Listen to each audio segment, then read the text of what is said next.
Good evening and welcome to our Parsha webcast. It's nice to have you all back. We are learning this week the portion of Vayeira. Vayeira is the fourth portion in the book of Genesis, and it is a continuation to the end of the portion we learned last week, which was when God told Abraham to circumcise his son, him and his son Ishmael and his household, the members of his household. And at the end, at the very end of the portion, we read that he indeed circumcised himself, and after that, the portion of Lech Lecha concludes. The portion of Vayeira opens up with the story that God came to visit Avraham, and he appeared to him. And as Rashi tells us, this was on the third day after he was circumcised. And he came to visit him, to pay a visit to him because he was ill. And there's a mitzvah to visit the sick. So God came to visit Avraham on the most difficult day, when it was the third day after the circumcision. And the Torah tells us that Avraham was sitting at the opening of his tent, and it was a hot day. And Rashi tells us why the Torah tells us these details. Why was it hot? Because God knew that Avraham was a person that was always seeked to do good deeds and help people that are travelers, people passing by. And he would exert himself. He gave tremendous amount of his resources and his time and his effort to helping others. Now, on a day like the day after, 2 days after he circumcised himself, when he was still ill and sick, he was 99 years old, God didn't want him to be bothered with people that are passing by his house, his tent. So what did God do? He made it an exceptionally hot day. He brought out the sun in a strong, it was a heat wave, and God made sure that would hold people back from traveling on a hot day like that. So there's no travelers, there was no one passing by, Avraham would be able to rest. This is what God did for Avraham on behalf of Avraham. The problem is, Avraham was a man that really wanted to help people. So when there's no one traveling by, he was very sad. He was very unhappy about it. So what did Hashem do to pacify him? He sent him 3 angels in the form of men, and that way he would feel that he did something, he helped people passing by, but they wouldn't be a big burden, and so on. And over there, these 3 angels, one came to tell him that Sarah will have her own child in a year from then, Yitzchak. One came actually to heal Avraham, to make sure that he no longer is sick. And the other one came to destroy the city of Sodom and Sodom and Gomorrah. And you know the story of Sodom and Gomorrah. They were terrible, terrible people. And our sages tell us that they had rules. They set up all kinds of laws against hospitality. That if someone was caught serving and hosting guests, they could be tortured for this. That was the rule, the law, and the law of the land, right? And they passed such laws over there. And to the point that the Medrash tells us a story, a tragic story, that that's the story that tipped the scale, and that God said enough with these people, and he decided to destroy them and destroy those cities. What was the story? The story was that there was a young girl, that had a good heart, and she gave a poor person food. She helped a poor person. And they took her to court, they found out about it, and they had a tribunal, and they ruled that she has to be killed for this deed, for helping the poor. Now you have to understand, why did they pass laws of helping the poor? They rationalize everything. Is it horrible? No, in their own minds they rationalize it. If you help the poor, it keeps them being lazy. You're perpetuating the being poor, and if you help them, then they'll always rely on it, and so on and so forth. Like the Republicans. Just kidding. No, in America we're not even close to that. That was just in America we're not even close to that. just a joke. There are real poor people that need to be helped. Over there was real poor people that need to be helped. You can debate American politics from today till tomorrow, but in America is not Sodom. And this is a kind country from all sides. Whether you're just kidding. This is a far stretch from Sodom and Gomorrah. I mean, you're talking about what they did to this girl. The Talmud tells, the Medrash tells us that they took her on a rooftop, they undressed her, smeared her body with honey, and unleashed a swarm of bees that would sting her to death. And she died. They stung her to death. It was a torturous death. For what crime? For helping the poor. I mean, this is just a society that lost its way in such a terrible, in such a fashion that even the merciful God wasn't able to take it anymore, and he sent the angel to inform Avraham that he's going to do this, and God communicated to Avraham that he was going to destroy Sodom, and believe it or not, Avraham tried to defend Sodom, and he said that if the story goes that if he made a deal with God, that if they find 50 righteous people in Sodom, that the whole city will be saved on their behalf. But they couldn't find 50. So Avraham bargained. He went down to 45, and then to 40, and then to 30 to negotiate it. Until he couldn't even find a minion of people there. There were no Jews there, obviously. There were no Jews, but a minion people there, 10 people that were decent people. You couldn't find even 10 people. When that happened, Avraham gave up, because what's he going to say, And indeed, it says that the God turned over all the cities associated with Sodom. He was going to turn over all 5, Sodom, Amorah, Admah, and Savoyim, and Zoar. But if you remember from last week's portion, good old Lot settled in Sodom, or near Sodom.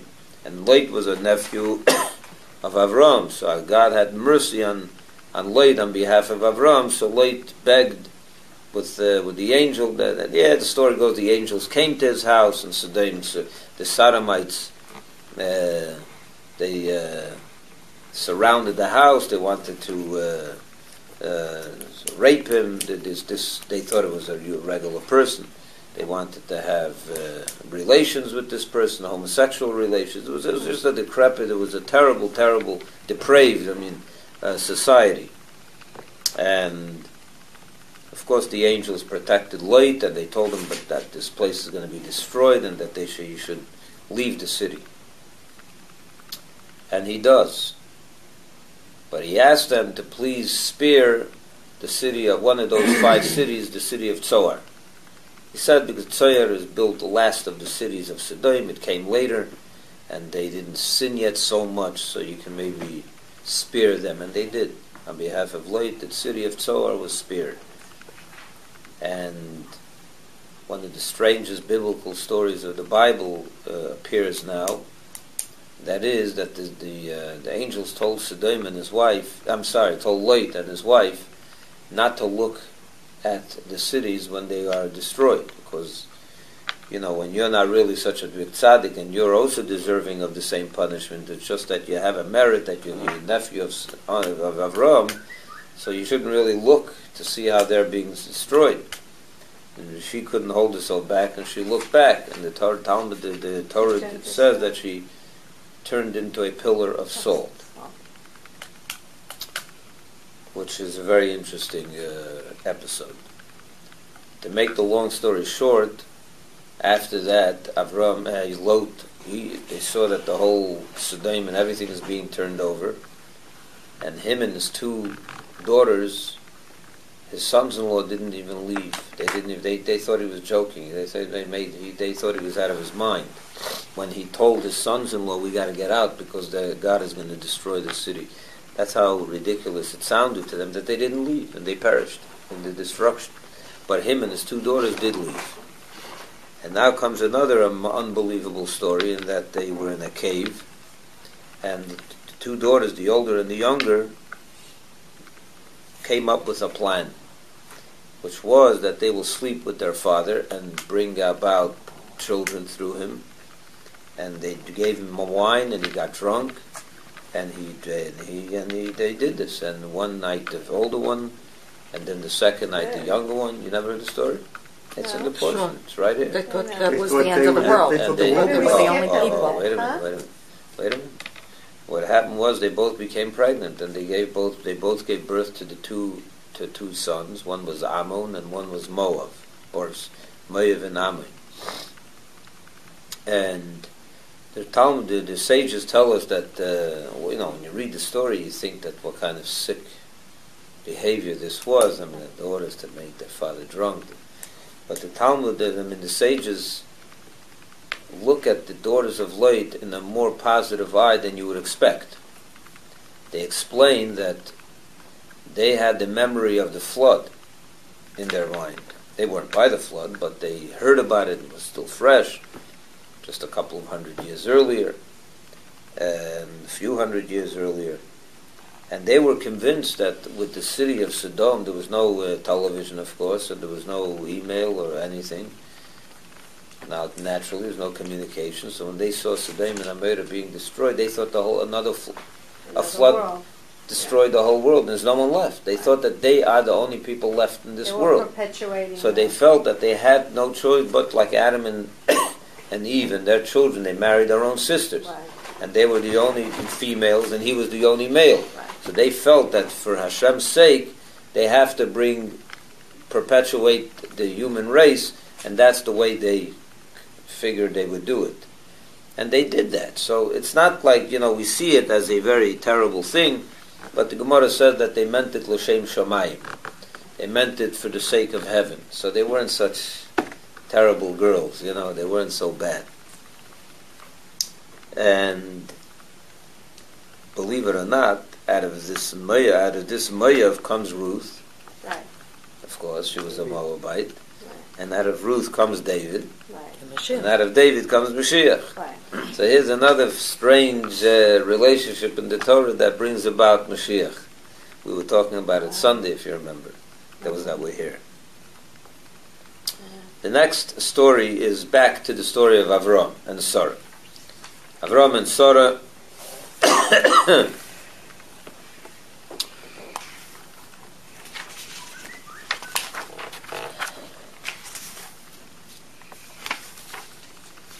okay.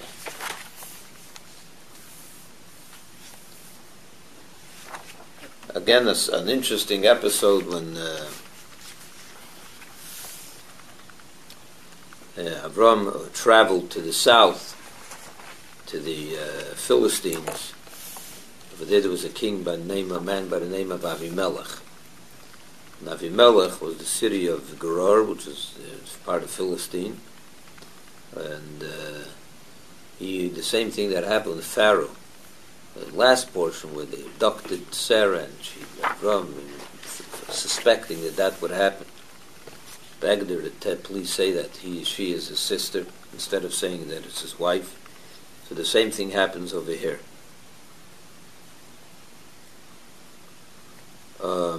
And Avimelech abducted Sarah. And he had a dream that night that a God appeared to him and told him, "How dare you do this? She's married and you're not allowed to." And he said, "I didn't know that she was married. I was told that she was only his sister. And I'm not guilty." And Hashem said, "You're not entirely innocent either, but you're not terribly guilty," which is true. "And therefore I'll spare you, but return this wife to her husband and don't play games." And that's what he did. The next morning he sent her he sent her back to Avraham with a complaint. "Why did you tell us that it's your wife's sister, and you brought upon us such a terrible sin?" And he told him that, "I was afraid that you people would, I heard bad reports about you, that you're not so decent and honest and so on, so I was afraid," and the whole thing. Then the story of the birth of Yitzchak is told. Sarah gives birth to Yitzchak at the age of 90. Avraham was at the age, then 100, and people were shocked and couldn't believe that a woman at 90 would give birth, because then already women were giving birth more in their 30s and 20s and 30s and 40s. Latest, people weren't giving birth in their old age like it wasn't before Noach. It changed, the nature changed. So the fact that she gave birth at 90 was one of those strange phenomena that people didn't really believe. They thought that they picked up this unwanted child somewhere, who knows where, and they said that she gave birth. They didn't believe it. What God did was He made Sarah's body become a youthful body again, and she nursed this child, and she nursed a lot of other children, and they realized that indeed she's the mother. This is not some child they picked up somewhere. And of course, He circumcised them at 8 days old, made a big great party, and invited the who's who. And it was a great day. And Yitzchak grows up. Sorry. And he made him a bar mitzvah. We're told, the Medrash says he made him a bar mitzvah when he was 13. And he invited all the greats of all the countries. They all had great respect for Avraham, so they all came. And they wouldn't miss his, Avraham's party. And what happened was, Yishmael was growing up together with Yitzchak in the same house. And Yishmael began to misbehave. Started torturing Yitzchak. And he was just not a child that was a terrible influence on Yitzchak. And Sarah said, I can't raise this child to become the father of the Jewish people. And with a kid like this, Yishmael hanging around there was going to corrupt him. And they also had a dispute about the inheritance of Avraham. So Sarah decided it's time to get Sarah and Yishmael out of the house and send them back to Egypt. She tells this to Avraham, that she has this idea that she should kick out Yishmael. Avraham is not really in the mood of kicking out his son. After all, it is his son. So he was very disturbed of this, and Hashem told him to listen to Sarah. But the famous words that God told him was, everything Sarah tells you to do, you should listen to her. Which is a good piece of advice, by the way, to listen to your wife. Right. And he does listen to his wife. And he kicks her out, and the kid almost dies. He got sick. They ran out of water. It was a hot day. And she threw him to the bushes. She didn't want to see him die. And then an angel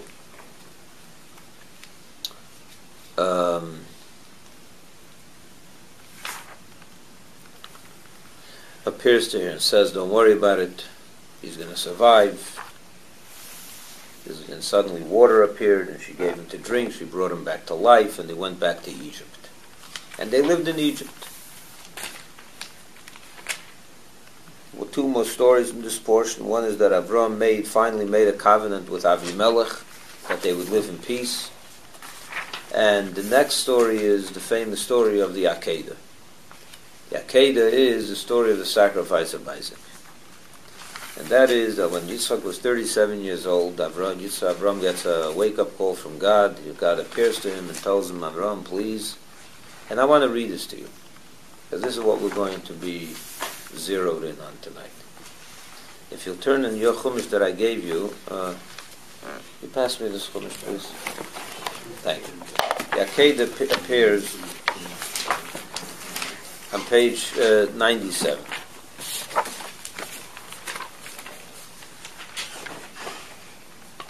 Rabbi, before you go, was Avimelech an important He's part? a king. Because I know many people were named that in the Jewish... Yes, Avimelech is a name in the Jewish religion, Right. is it? Avimelech. Avimelech. Yeah, there It is. sounds. I had Not an so uncle, common. Yeah, and his name Avimelech. was, Harry, was Avimelech. Avimelech. it And could I'm be. wondering if he was Abigail. like... There's also Avimelech later in the Bible, in Okay. the Jewish people, by the Okay. Jewish people. I Yeah. was curious. So he didn't sound like such a great guy on this point. No, he's not such a great guy. Okay. What? He was a king too. Avimelech was the king of The one in Plishtim. Moshe. Not Moshe. Which Moshe? The second The other Avimelech. the second one was a king too, right? Yeah, I'm saying later on there's Avimelech as well. Okay. But the story of the Akkada is a simple story. God comes to Avraham, tells him, please, I want you to bring up your son, the one you love, your only one, Yitzchak, to the mountain of Moriah, which is where the temple is situated, and bring him there as an offering to me. Avraham wakes up in the morning, doesn't ask any questions, does what Hashem says. Packs the bags, takes his servants with him, and they go up to Mount Moriah. Over there, Yaakov ties him up on an altar, ties Yitzchak. Yitzchak knows what's going to be happening. He knows what's going on. And Avraham takes the knife. He's ready to slaughter Yitzchak, and an angel comes and tells him, "Stop! Don't do it. Now I know that you're a God-fearing person. Don't do it. It was just a test." Avraham pleads with the angel, maybe just, can I do a little bit something to bring you to offer? And the angel says, no, nothing. You'll be blessed, and this is a tremendous moment for you, and God is so happy with you that you passed this test.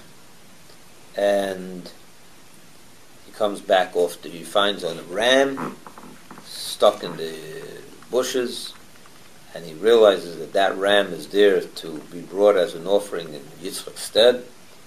And he offers the ram, and God blesses him and tells him, you're my man, and Yitzchak's going to be the one to carry on the tradition of Judaism and the chosen people.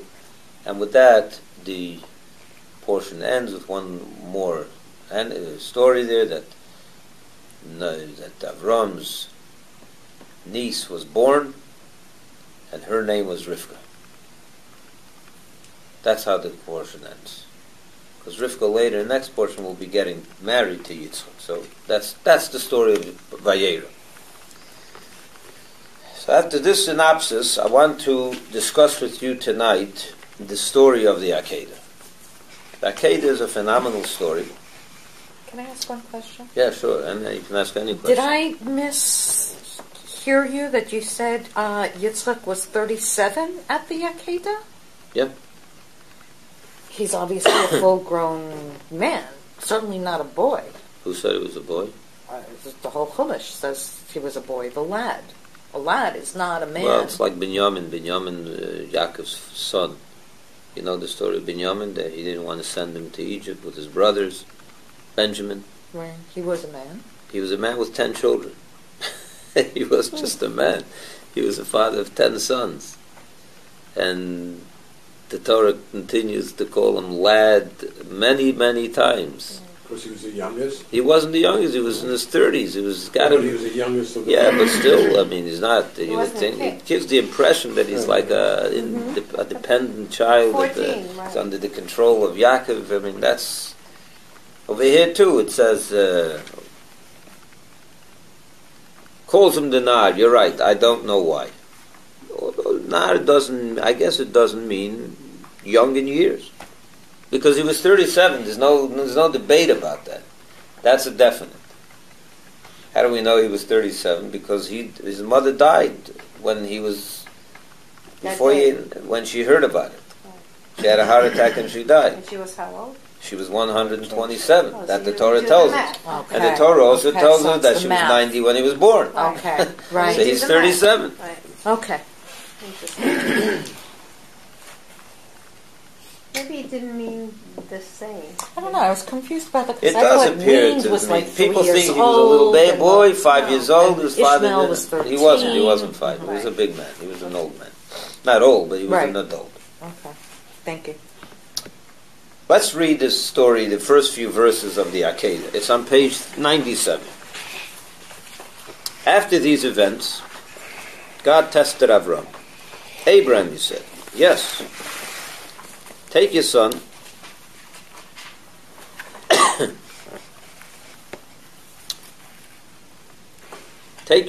the only one you love, Isaac, and go away to the Moriah, to the Moriah area. Bring him as an all-burnt offering on one of the mountains that I will designate to you. Okay, so of course, a lot of times in the English, a lot is lost in translation. So I wanted to take you into the Hebrew text for a moment. It will be on the second line, the second verse, which begins on the sixth word of that line. You see the second verse, Vayomer Kachno. He said, please take your son, your only son, the one you love, his name is Yitzchak. Rashi tells us, he quotes the rabbis who say as follows, that the word no, in this case, please, is a request. God is begging Avraham. What's he begging him? So let me quote to you Rashi. It's fascinating, and one that needs to be understood, and we will explain it today. Rashi says, please take. See, in this translation it's better. And he said, please take your son. So Rashi says, please take. He quotes the words, please take. And he comments as follows. The word no, please, is an expression of request.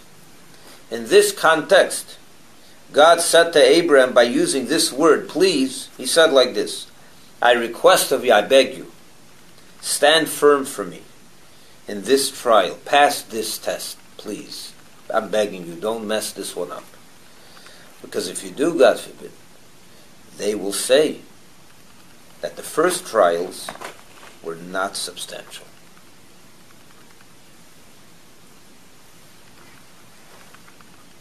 In other words, God, how many tests did Avraham pass? 10 tests. Some say that this was number 10. The story of the Akkada, the sacrifice of this Yitzchak, of Isaac, was the 10th test that Avraham passed.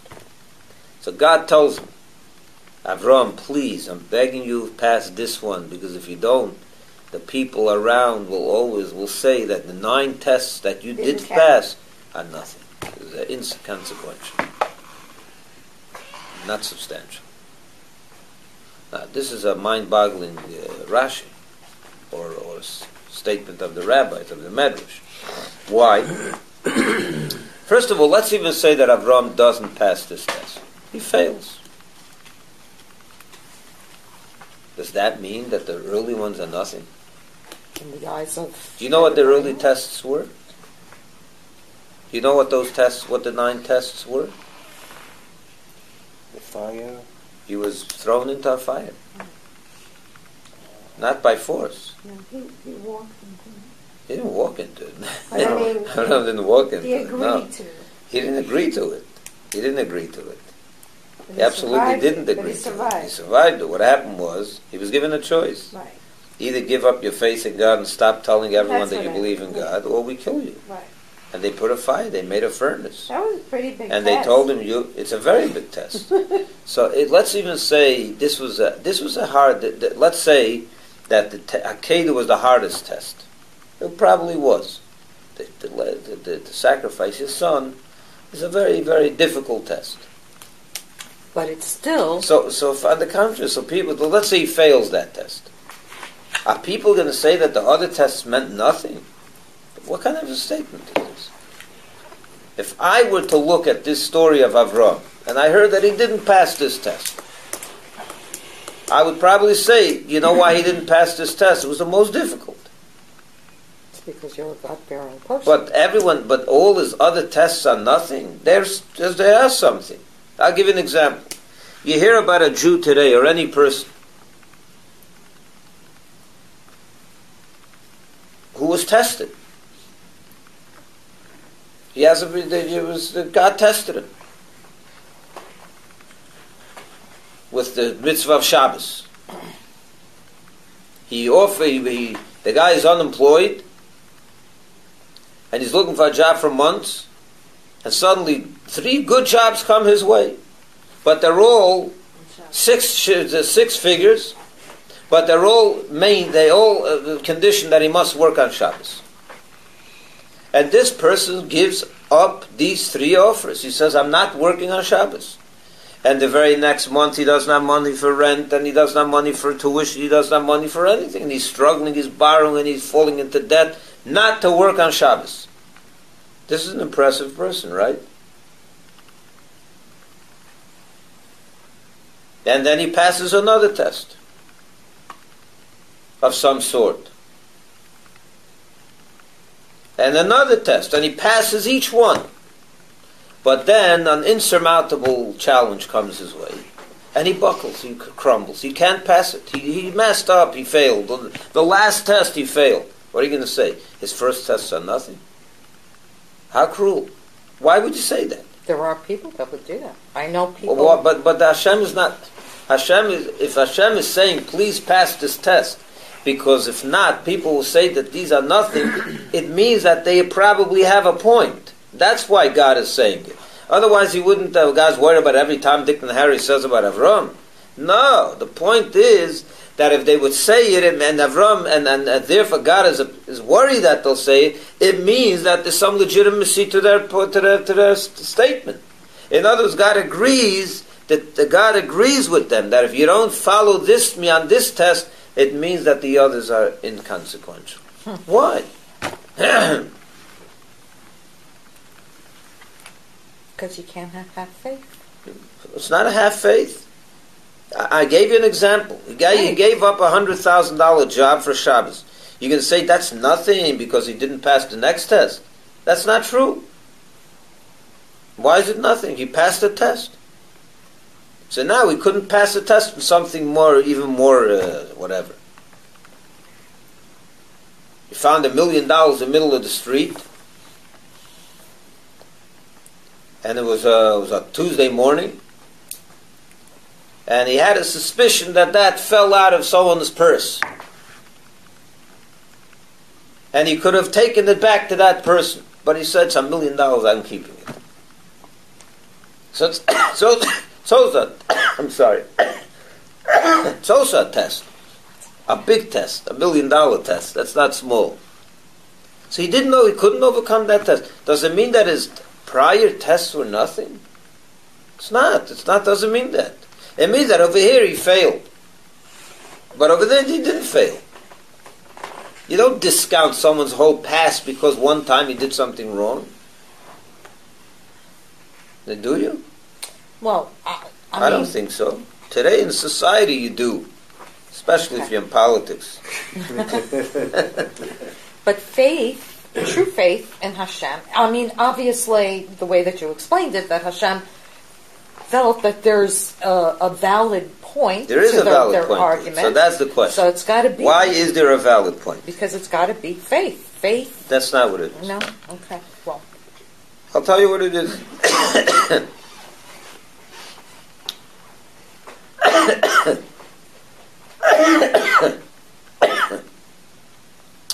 In order to understand this, let me explain to you something about the Akkada in general. This story of the sacrifice of Isaac is such an important part of our tradition that we mention it every day in our prayers. You know that. In the morning prayers, we say this whole section, we say every day, without fail, 365 days a year. Because it's this story that is the protector of the Jewish people forever and ever. Every time God gets angry at us, we remind him of this. I know we're doing bad, but we messed up now, but remember what our grandfather did for you. So the merit of this sacrifice, of this test, of this passing, the test of Avraham, has stood by the Jewish people for thousands of years. You know why we blow the shofar on Rosh Hashanah? Well, one reason is because God told us to, but why a shofar? What's the shofar symbol? It's the ram of the story of Isaac. It's that ram. It reminds God. We're reminding God of the ram. Remember that story? Avraham stood, listened to you then. Even if we messed up this year, please have Rahmanas, have pity on us. On behalf of Avraham. This story is that one deed that Avraham did, the great merit for the Jewish people for thousands of years. The question is, we make such a big deal of Avraham that he went and gave his son to the Akkada. Do you have any idea how many people in the history of the Jewish story in the last few thousand years that have given up their life for God without being asked? And God never appeared to them and has said, yeah, please do this for me. Their own life. Their own life, and their own life. Yeah, let's start with their own life first. You know how many thousands of Jews have given up their life to stay loyal to Judaism and to God? We make such a big deal of Avraham, that he listened to God, God appeared to him, and he didn't say no. You know how many thousands of others there were like this? Then they weren't asked by God to do it. Why don't we make a big deal about them? Why is Avraham the paradigm of, like, why is he like, wow, big deal, see, he did it, so many others did it. He was the first And he one. wasn't, he was asked to do it by Hashem. He was asked to do it, they weren't asked. So why are we making such a big deal of Avraham? So some say it's because it's one thing to give up your own life, but it's much harder to give up the life of your children. And that's what Avraham did over here. But that doesn't either. That answer doesn't carry weight, because we have the history of in the history of our people, there were many that didn't only give up their own life, but they gave up their children's life. You know who's the famous story of Hannah and her 7 sons. Buried in Tzfat. She's buried in Tzfat, in the cave over there. Exactly. You know the story of Hannah. It's one of the most heart-wrenching stories of all time. You know the story? It's in time of Hanukkah. It's in the period of Hanukkah with Antiochus. The King Antiochus of the story, the character, the emperor of the story of Hanukkah, of the Greeks. He also passed laws against Judaism, and he forced Jews to worship idols, at the cost of death. This Hannah, this great righteous woman, had 7 sons. Listen to this. The emperor called her in and said, I want you to, I hear that you're stubborn, you're not worshipping idols according to my decree. She said, under no circumstances will any of my children or my soul offer bow to an idol. She says, I'm going to kill them. I'm going to kill all of you. So she told her kids, one after, this is more unbelievable what happened. She told her kids, this is our moment. We have to keep strong to the belief in Hashem. That's what we are as Jews, and at all costs we're going to do this. And the emperor took one after the other in front of her and killed them. The oldest, the second, the third, the fourth, in front of her. And she said, go to your death. She encouraged them not to worship the idol.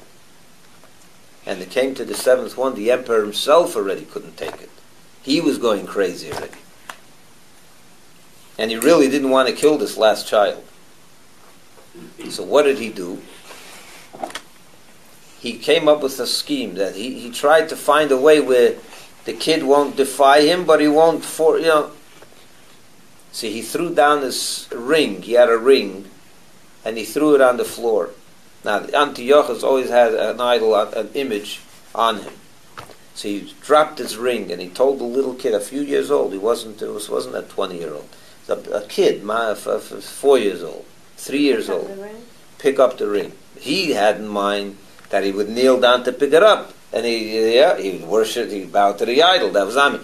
But he did in such a way that he hoped the kid would do it. Chana got wind of what was going on. She told him, don't bend down, because he has an image on his neck, on his necklace. And she encouraged him not to bow, and he blew it, and he killed the 7th child. And then he killed Hannah, of course. Such a story, measure that up with Avraham. Could you even compare? She was asked, she got a call from God that morning. Did God appear to her in a dream or anywhere? No. She gave up her children in front of her eyes. 7 children. You're right, they're buried in Tzfas. You got to go to that place once. Tzfas is unbelievable if you're never there.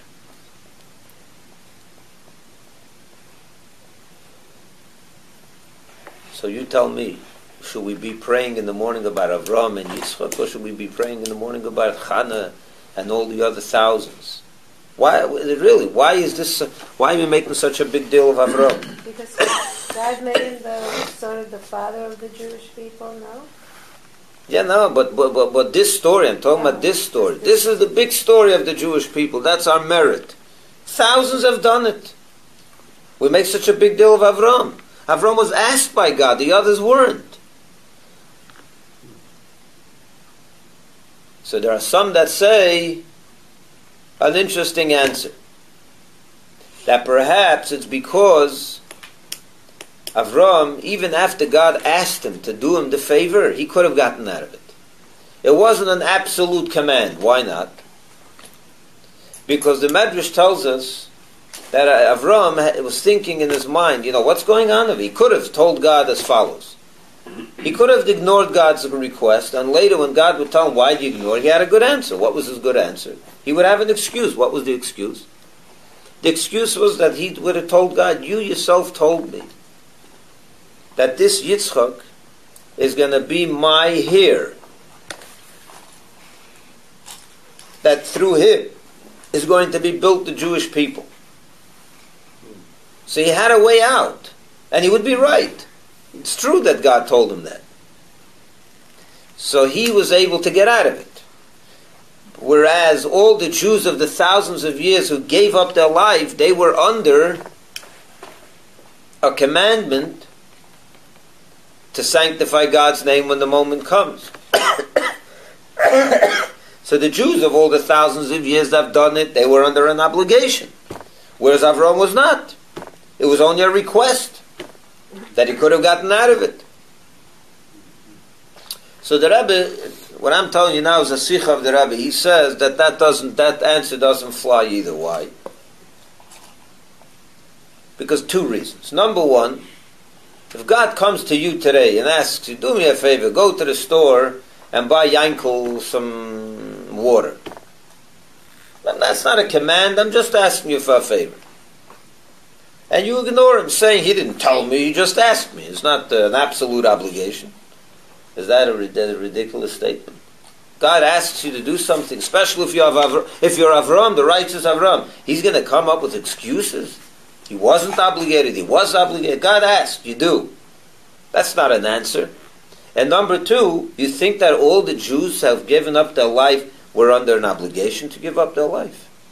You know how many Jews chose, because we know that in many mitzvahs of the Torah, you don't have to give up your life. The Torah says you can violate the mitzvah rather than give up your life. Or Shabbos, for example. If you're under the threat of you have to violate Shabbos, they put a gun to your head and say, if you don't violate Shabbos, I'm killing you. Should you get killed? No, the law is that you should violate. There's three. Yeah, except for three laws. Idol worship, adultery, and murder. And those three you have to give up your life rather than violate.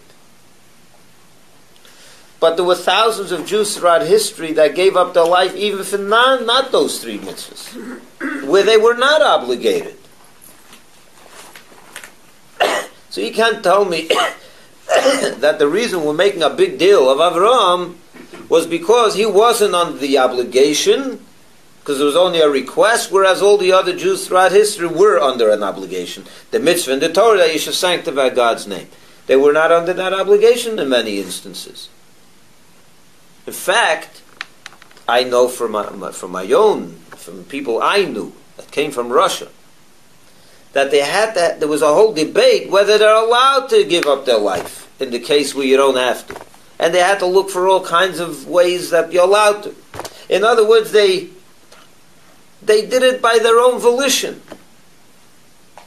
They gave up their life for Hashem not because they were under an obligation, an absolute obligation. They did it because their neshama was on fire. They went beyond the letter of the law. Just like Avraham. So why are we making the big deal of Avraham? The answer is, as you said it before,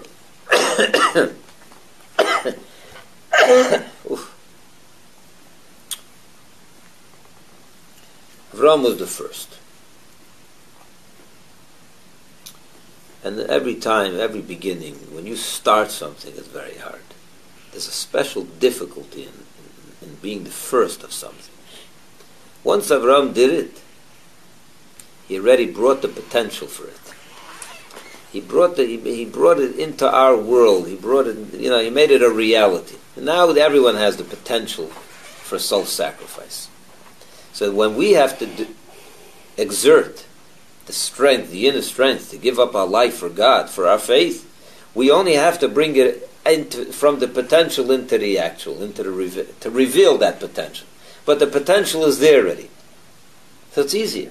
Once Avraham did it, it became easier for all of us because he gave us the ability, brought it into potential. But before he did it,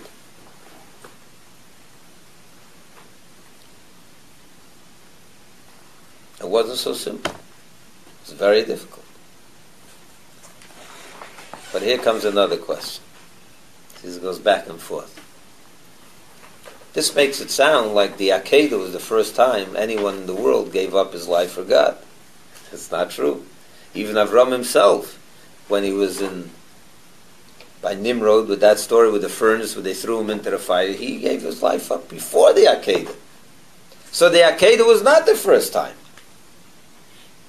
So if you want to make a big deal of Avraham as the first, read in the morning prayer and all about the first time he gave up his life. That, if you're telling me that it's that the first effort, the first one to do it is the hardest, and therefore he gets all the credit. So tell us about the first episode of his self-sacrifice, not the 10th. But what's the story that we make the biggest deal is not the first, it's the 10th. So is he the first or is he not? And if he is the first, tell us about the very first episode of self-sacrifice, which was many, many years earlier. Maybe 100 years earlier. This story happens when he's 137. He was thrown into the furnace when he was in his 40s, 50s, I don't know when it was, around then. So 90 years earlier already did he was already ready to give up his life. So if you're talking about the first, then tell us the very first episode. And if that's not the reason, you're telling us it's not because it's the first, so why are you making a big deal of Avraham and not from all the thousands of others? So which one, what is it? There's another meaning to this whole story. There's another meaning to this. And furthermore, by the story of the furnace, he did not get a request from Hashem to jump into that furnace. God didn't appear to him and tell him, do this for me. Whereas by the Akkada, God did tell him.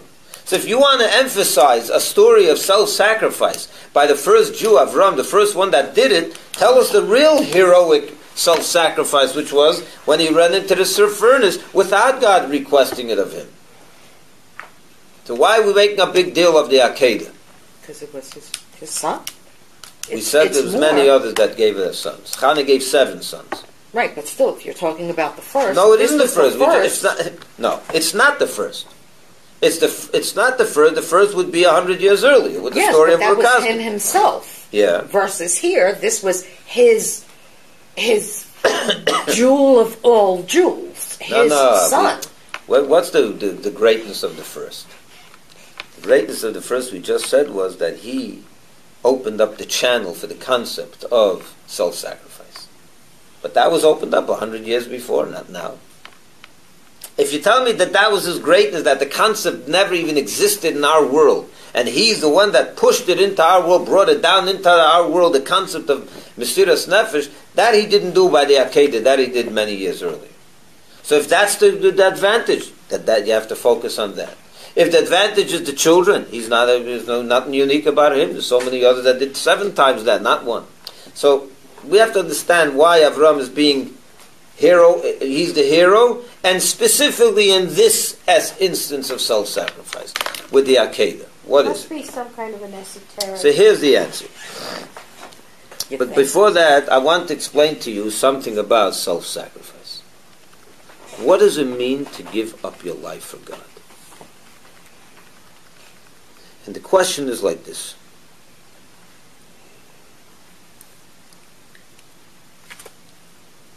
I explained to you that Avraham was the first one to do it, and the meaning of the first one was,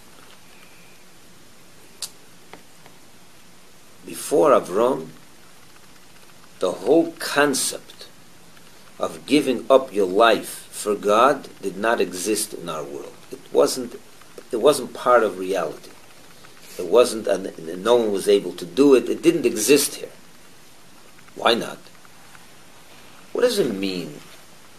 Let's define the concept of self-sacrifice. What is self-sacrifice? What are we? What defines us? We are created by God. And by definition, by being created by God, God made us exist. Our very definition is that we are. That's our definition. We exist. And therefore, as something that by definition exists, could that something stop existing? Do something that would undo his existence? It's impossible. It's impossible to someone who, by his very definition is that he was created to be, should suddenly undo Cease. And be mevatel, and that's what it is. Nullify his existence completely. That's what it's all to something else. It's like someone that's in jail can't release himself. There's got to be an outside force or a guard that comes with a key and gets you out. You can't be the one to undo to get yourself out of jail. You're locked in there. A thing that by definition exists, by definition cannot become a non-existent. And that's what Mesiras Nefesh is. That's what self-sacrifice is, that you become null and void. You give up your existence and you become to something higher, and you are no longer, you give it up. You can't do that. There has to be a force beyond you that gives you the ability to do that. But before I go further, I want to make sure that you understand this.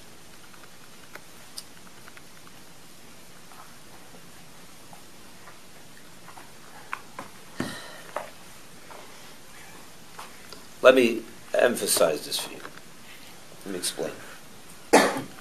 What do I mean that you give up your existence?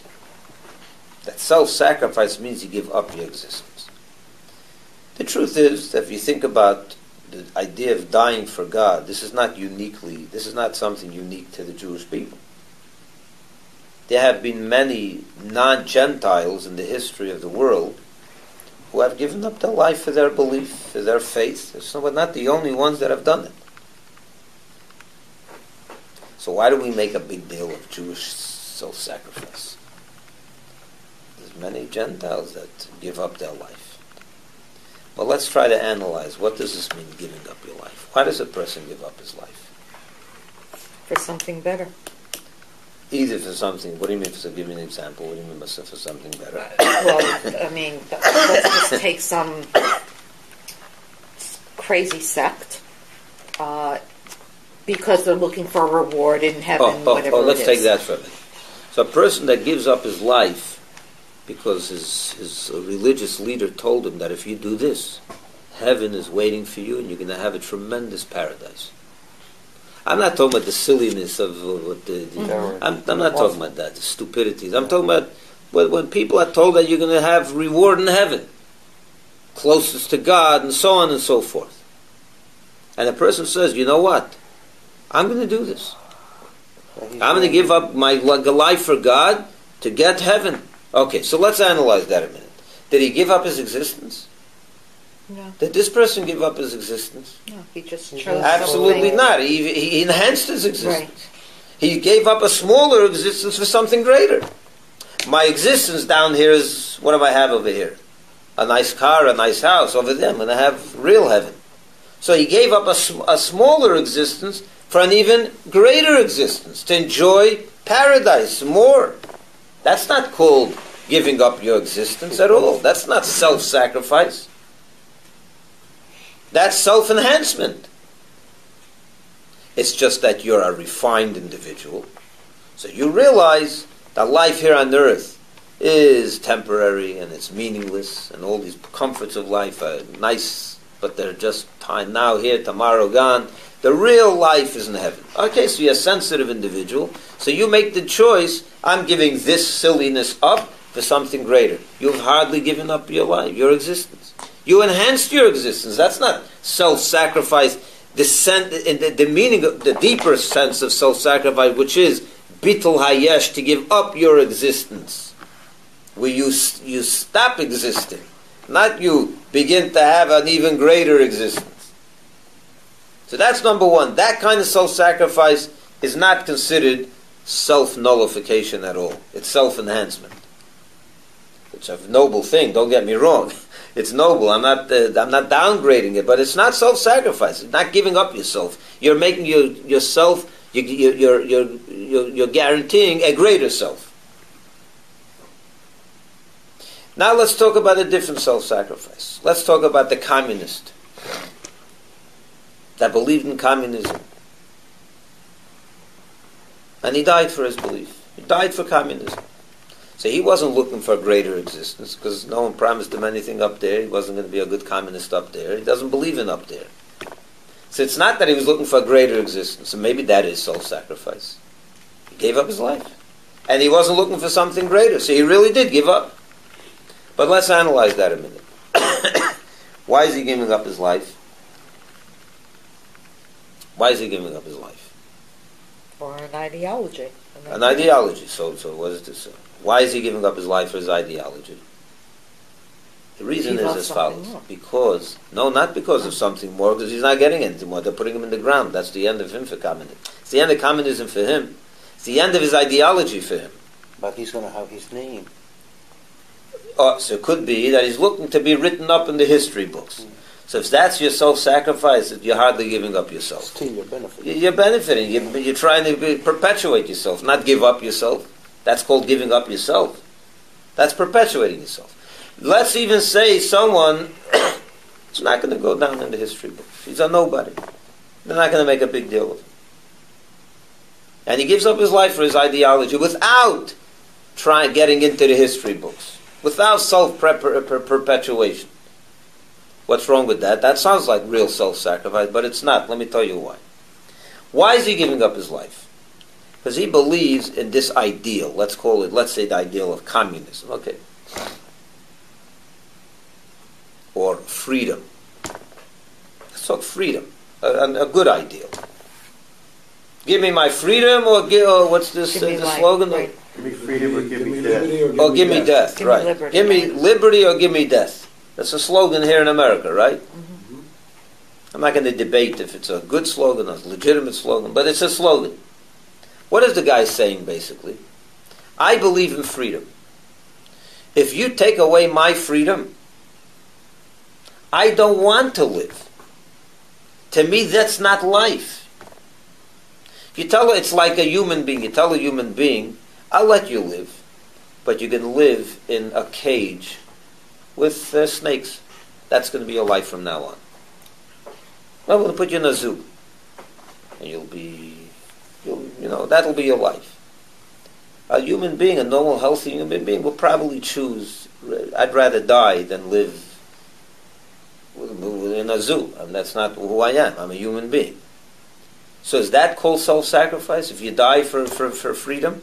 Or if you die because you don't want to be to the person who's fighting for freedom, the loss of freedom is like putting him in a zoo. Life is not life without freedom. For the communist, life is not life without communism. So he dies for his ideal, not because he's giving up his life.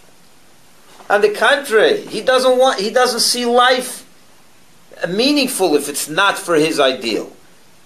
So again, it's not real. You're not giving up yourself. You see this as giving up. Living in a zoo is giving up yourself. Living not in freedom or living not as a communist, that's called giving up. That's not life. So you're looking for life. Just you can't get it here, so let me die. That's not self-sacrifice. That's not giving up yourself. On the contrary, you are into yourself. But you believe so deeply that myself can only be enhanced as a communist, If you can't give me that, take me away. I don't want. So that's called giving up self. That's not called giving up self at all. That's you're into yourself.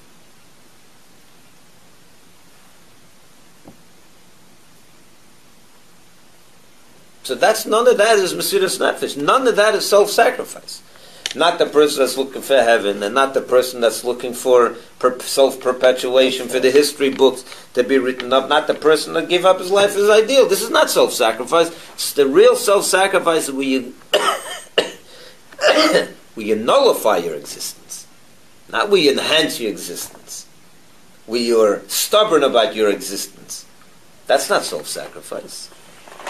What did Avraham do over here? Oh, now we come back to the Akkada. What happened by the Akkada? Let's go to the first test. We jumped into the furnace. Let's analyze that story. Avraham, when he was 3 years old, he recognized God. Lived his whole life promoting God, teaching about God. That became his very identity. So now when he's 50 years old, he's in this business already of promoting God for 40 years or more. Now comes Nimrod, this terrible evil king, and says, I'm not letting you talk about God anymore. And if you do, I'm throwing you into a fire. So Avraham says, throw me into the fire. Is that self-sacrifice? No. The onlooker, the person standing and seeing this, does he see a person that is giving up himself? Or does he see someone that is idealistic about a faith, and life as an idol worship means nothing to him? It's not life. But he's not similar to communists. Wait a minute. It could be. It could be seen that way. It could be. In other words, the onlooker who doesn't understand who Avraham is could say to himself, that's not a person that gave up his life. That's not a person that gave himself away, nullified himself. He's looking to perpetuate a concept. He's looking to promote a faith. So he's ready to give up his life for that faith, for that perpetuation. That's called self-sacrifice. That's called self-enhancement. He wants to go down in history as a father of the monotheism. So he's ready to die for it. That's called self-sacrifice. He's giving up himself. But now let's take a look at the Akkada. The Akkada was a very different story. What happened by the Akkada? God came to him, whispered a secret into his ear. Wait a minute. Where? By the Akkada, wait a minute. God came and whispered a request into his ear and said, Avraham, I love you. Do me a favor. Take your little boy. Take a big boy. Take him up to the mountain and slaughter him. And he tells him, don't do this in front of anyone. Don't tell anyone. Just between me and you. And Avraham goes, he takes the 2 servants of his with Yitzchak. And as he gets closer to the mountain, he tells the 2 servants, you stay here. It's in the text. You don't go up, because he doesn't want them to know what happened. So he goes up with Yitzchak onto the mountain in privacy between him, Yitzchak, and God. Yitzchak is no longer going to be around to tell anyone. God's certainly not telling anyone. And Avraham soon going to die. There's no one going to be to perpetuate this faith anymore. When Avraham had Yitzchak, what was his joy? Finally, I have a child that when I'm gone can carry my faith to the next generation. This can go on. But in this case, Avraham told him, cut the line. Kill him. So that you are going to die with you, and your faith is going to go with you into the grave. There's not going to be a son to carry it on. So if Avraham was ready to give up his life only because he believes in this ideal, and he wants the whole world to know about God, so he's ready to give up his life, he would certainly not kill Yitzchak, because that undoes his whole purpose. Because he's the one that's going to carry it on to the next generation. And here he's cutting that line. So is this a man that's looking for self-preservation or self-perpetuation, or he's idealistic about something? It's nothing to do with that. This event was the first event in Avram's life that represented true self-sacrifice. Total nullification of his ideal, of his self. His ideal is going down the drain with this deed. His self is going down the drain with this deed. No one's going to ever know about Avraham. His son, he's going to die, and that's going to be the end of the story of Avraham. As has happened to many people. They died, and no one ever heard of them again. He would be like so many thousands and hundreds of thousands of families in the Holocaust, who the entire family died, and that was the end. No one ever heard of this family again. It was here and is no longer. They have no perpetuation, no descendants to tell their story. It's a story that's forgotten forever. Imagine that. That's what would have happened had he slaughtered Yitzhak. That was the meaning of this sacrifice. The opposite of self-perpetuation.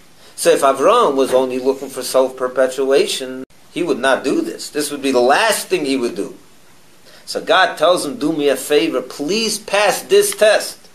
Because if you don't pass this test, what everyone's going to say about the other ones, that those weren't self-sacrifice, that was self-preservation. You were into an ideal, you died for your ideal. That's not devotion to God. That's devotion to yourself. You believe, that became your ideal, so you want to perpetuate it. So you're ready to jump into a fight. It's like the communist that's going to die for his communism, or the freedom fighter that's going to die for his freedom.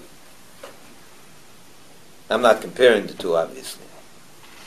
So Avraham, so God tells Avraham, this is the test, that if you pass this one, this will validate all the others, that they also were not about self-preservation, it was about God and self-sacrifice. That your whole interest was to give up your life for God. That's it. Nothing else counted. It was about God, not about you. And that quality he bequeathed to every single Jew. He gave us the potential before. I want you to understand this. A human being, a creation of God, something that exists, is incapable of such a concept. Because by very definition, you exist. You can't undo your existence. You can't go against your existence. That is what you are, to exist. So how could you, as an existence, nullify your existence? It goes against your grain. It goes against your whole nature. So how could we do this? Avraham opened up the channel for this. He brought it from the other world. He brought that potential into every single Jew from a higher place. And that's the meaning of the story of the Akkada. That's why we read it every day. That's why we give the credit to Avraham. The first one means he brought the concept of Mesiras Nefesh into our world, made it a possibility, and bequeathed it to every Jew. We have that potential. So that every time a Yid gives up his life for God, it's not for his own preservation. Even though it may look like that. It's not. Deep down, a Yid has a neshama, and the neshama possesses that quality of bittul, of self-nullification. And only a Yid has that ability because he has a neshama. If you don't have a neshama, you exist as a creation. A creation can't undo his existence. Just like a tree can't become a flower. How's a tree supposed to become a flower? A tree is a tree, not a flower. An existence is an existence, not a nullified thing. Not the opposite of existence. How could something by definition exist? Undo his existence. It's impossible. If you have a neshama, which is a piece of Hashem, that's what Avraham brought into this world. The potential for Mesiras Nefesh. For real, son. So there are a lot of idealists, and God bless them. They're tremendous heroes. Every soldier of the U.S. Army that dies for freedom is a freedom fighter, is a tremendous hero.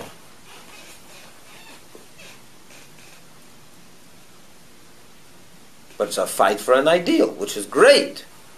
There's no minimizing that. No one's trying to minimize that. It's not Mesiras Nefesh. Mesiras Nefesh means something else. Self-sacrifice means something else. In other words, a person that's a freedom fighter, he's sacrificing his flesh for an ideal that he has. So is he giving up himself? He's giving up this for this, which he really believes in. So it's a lesser part of self for a greater part of self, for his ideal. A Yid doesn't have an ideal.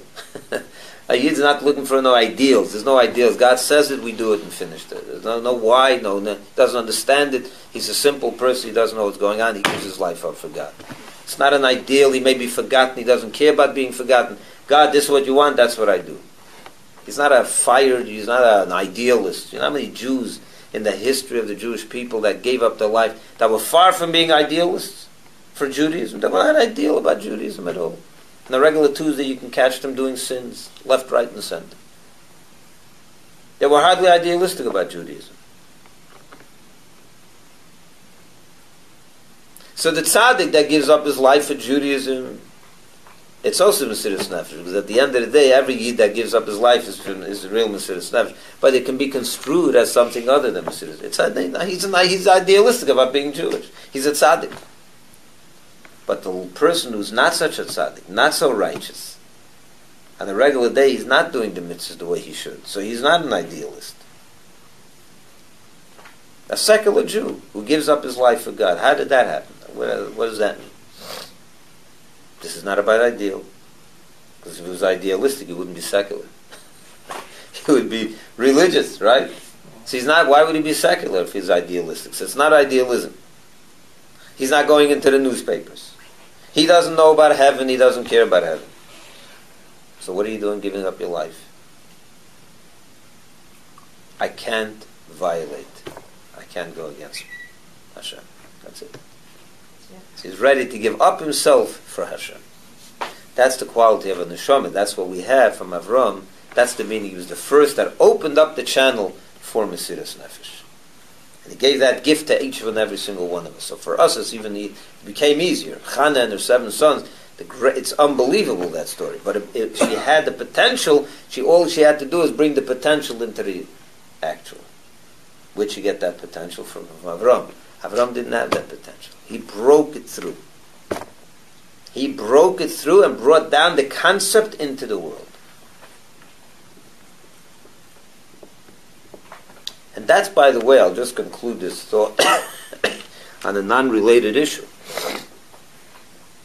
When you say the Baal Shem Tov, for example, brought to the world the emunah in Hashgacha Pratis, in divine providence. Now, you think about divine providence. Is it such a difficult thing to understand? It's obvious that everything is by divine providence, right? Every time Dick and Harry knows it today. So why did it take a Baal Shem Tov to teach this? Why didn't the Rambam know this? Or before, why wasn't the world before? What happened? They were stupid. They didn't understand this. Or many other things. Good point. The answer is the Baal Shem Tov brought it into the world. It didn't exist before that. It's not because it just wasn't in this world. The concept wasn't here. So our mind didn't think of it. What does it mean the Baal Shem Tov revealed it? He brought it from the other, he brought it down to earth. Now, once he brought it there, sure, every time Dick and Harry can see it, can understand it. Why not? It's not rocket science. It's heaven stuff. Till before it came down to earth didn't know about it. But it was still there. It wasn't there. It was in heaven. It wasn't on earth. The Baal Shem Tov brought it down to earth. Once it's on earth, every earthly person can figure it out, can understand it. Why not? Or the Alter Rebbe talked about the concept of that the creation is every second and every moment, and the whole, what he talks about in Tanya. Or other things. What does it mean? No one understood. Couldn't figure it out before. The great Tzaddik, the Tanoim, the great sages of the Talmud that lived 1,000 years before, 1,500 years before, couldn't figure it out. And today every Shlomazel knows it. So why is it like that? The answer is, before the Alter Rebbe wasn't on earth. It wasn't available. He brought it down from heaven to earth. Once he brought it down, that's what it means. That's the chidush. That's the novelty of the Alter Rebbe's, of these people. They brought down to earth from heaven new concepts. Once they brought it down, sure, why shouldn't we understand it? It's here on earth. They brought it into our realm. Well, I'm in my realm. It's understood. I can understand it. Avraham brought Mesiras Nefesh from the other realm into our realm. Chana didn't do that. It was already in our realm. That's why I made it a little easier for her. Tremendous hero. Mesiras Nefesh, pure. But she doesn't get so much talk in our Siddur because Avraham was the first one. He opened up the channel for this. He opened up the pipe. You know, what's a pipe? Pipe brings water from one end to the other. Brings from here to there. Before you opened up the pipe, it wasn't here. So you couldn't drink. It just wasn't here. It's not that, you got one. It wasn't in the room, so there wasn't ability to drink it. Avraham opened up the pipe for Mesiras Nefesh. He brought it from heaven to our world. Once it's in our world, anyone can do it. But there's still many pipes there, right? Many pipes of? To build. Fine, I'm not saying that. I'm saying the fight with Mesiras Nefesh Avraham started. And why not the first story? Why not his first instance of Mesiras Nefesh? Because that could be construed as idealism. He was looking for self-preservation. The story of the Akkada was no idealism. On the contrary, it was the opposite of idealism. It was the opposite of self-preservation. He's killing his only son that's going to be able to bring it to the next generation. It's over.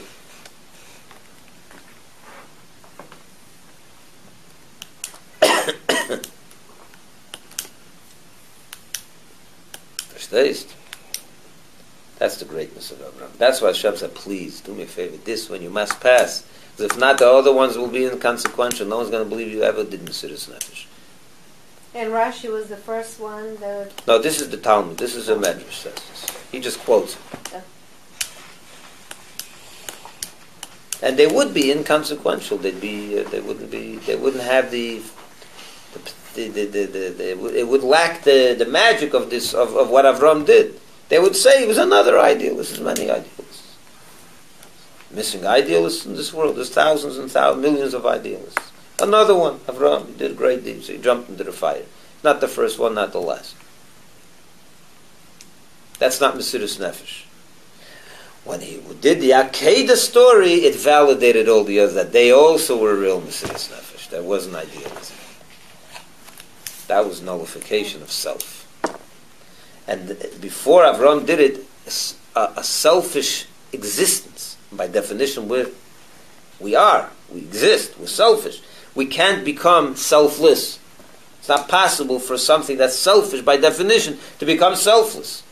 Only Avraham could have brought it down from heaven to earth, such a concept, that we should become selfless, even though we're, by definition, selfish. Why? It's not our body, it's our neshama. It's via the neshama that we have this potential. But he brought it into this bird, he brought it into our realm. What about Lech Lecha? It's not kind of... Lech Lecha was another one of his tests, yeah. No, but it's kind of self-sacrifice. Yeah. Leaving everything. Leaving everything, yeah, but it's not giving up yet. It's not at the level of the other ones. Thank you very much, and have a wonderful week, and we will, God willing, see you next week for more. Thank you.